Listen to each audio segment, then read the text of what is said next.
Es así que vamos a pasar directamente al debate, fundamentalmente entre los dos ponentes, con participación de quienes están asistiendo virtualmente a este acto por intermediación de Milagros León, que formulará algunas de las preguntas que ya han elevado cuando ella lo estime oportuno.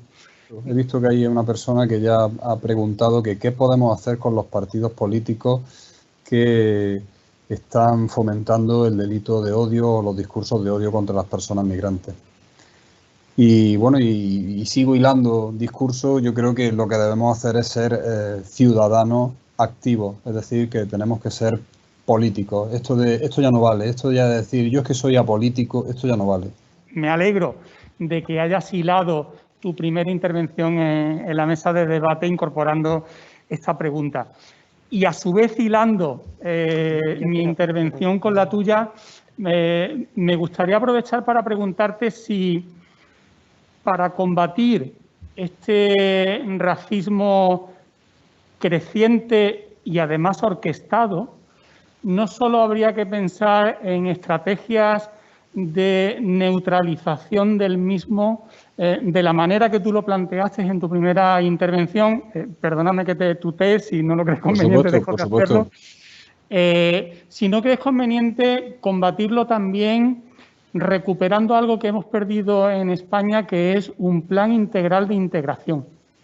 Sí, absolutamente. Estamos, fíjate, trabajando de una manera muy activa, porque una de las primeras cosas que nos encontramos cuando hemos llegado al gobierno y a la dirección de esta Secretaría de Estado ha sido efectivamente que había muchas cosas abandonadas, y había muchas cosas sorprendentemente abandonadas por incluso un partido que parecía que tenía que estar en una dinámica muy de progreso. Entonces nos ha sorprendido esta situación y estamos trabajando en la elaboración de lo que ahora queremos llamar una estrategia integral de inclusión o de integración. Tenemos que establecer las bases para la convivencia del futuro, porque evidentemente, y eso lo habéis explicado antes muy bien, no se va a comprender la sociedad futura, que ya no se entiende la sociedad presente, pero la futura desde luego no se va a entender sin una participación enorme de la población extranjera. Quiero plantear tres cuestiones que yo creo que están bastante relacionadas. Me interesaría especialmente conocer también el punto de vista de la Administración a este respecto. La primera es algo que yo creo que la integración, tanto en la Unión Europea como España, no tiene presente, que es que la migración regular e irregular son vasos comunicantes. Y yo quisiera saber si sobre esto se está trabajando también. La migración regular como una manera de frenar, quizá la más efectiva, la migración irregular. Una segunda cuestión también que sí que me interesa también conocer su opinión. Una cosa es arraigo y otra cosa es integración, incluso esto en términos jurídicos, ¿no? Hay un elevado arraigo, pero sin embargo hay bajos niveles de integración. Se dan segregaciones laborales, segregación económica, a pesar de que son contribuyentes clave del estado del bienestar, lo hacen siempre desde una renta muy bajas, ¿no?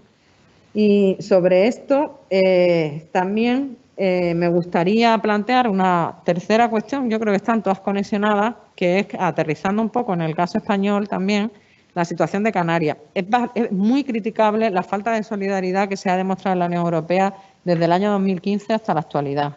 Y que es además esa falta de solidaridad y el temor al otro, como decíamos, que alimentan esos discursos de carácter nacionalista, extremo, etcétera.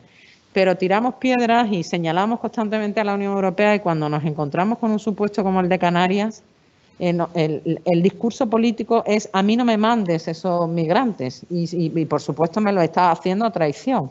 Efectivamente, yo también veo que la inclusión, la integración no se puede pensar solo desde dentro para los que ya están aquí.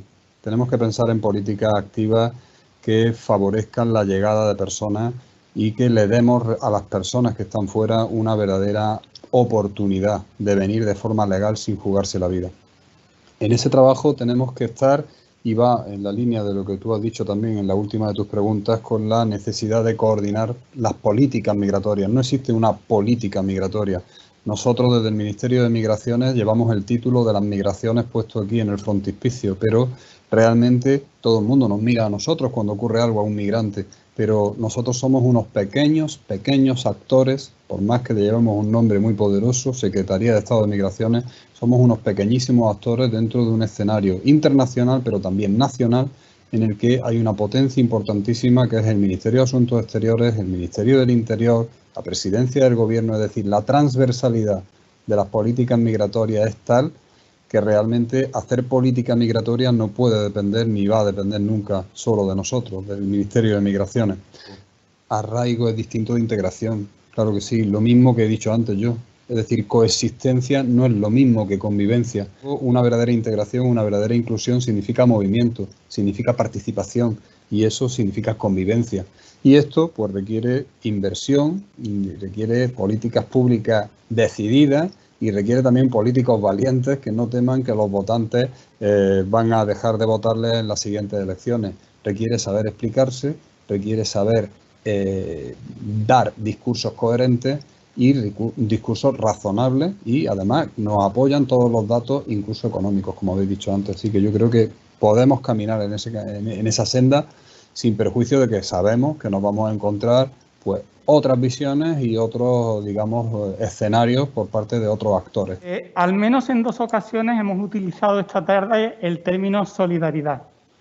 Al hacerlo hemos reproducido el discurso del Pacto Migratorio Europeo. Cuando hablamos de esa solidaridad, estamos hablando de solidaridad entre los Estados. Si hablamos de Canarias y hablamos de solidaridad, nos estamos refiriendo a solidaridad entre las comunidades autónomas. Yo particular y humildemente creo que ahí no tenemos que hablar de solidaridad, sino de corresponsabilidad. Pasamos entonces al turno de preguntas de los asistentes. Por amistad y porque no me puedo resistir, la primera va a ser de una compañera profesora de la Universidad de Málaga, Carolina Jiménez, que además de la enhorabuena a los 2 ponentes, plantea lo siguiente.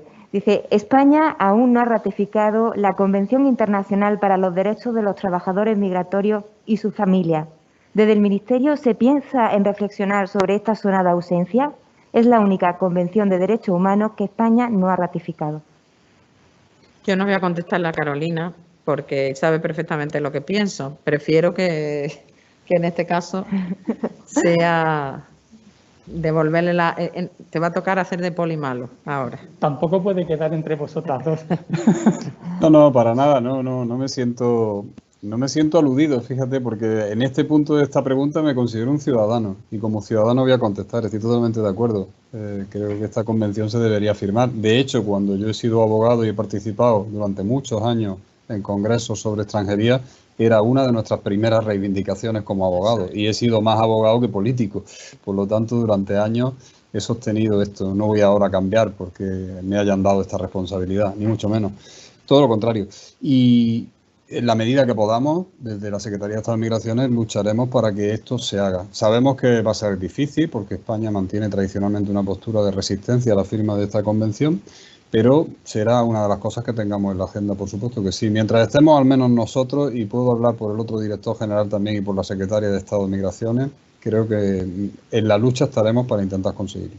Sigo el orden de las personas que se identifican, en este caso es Yanna, y dice, ¿y cómo combatir el racismo en los medios de comunicación?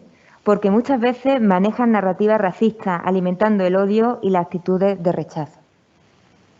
El discurso mediático en España no es tan racista como para plantearlo en esos términos. Ciertamente, cuando se hace un análisis del discurso de contenido de los medios de comunicación, nos encontramos con que el racismo está presente.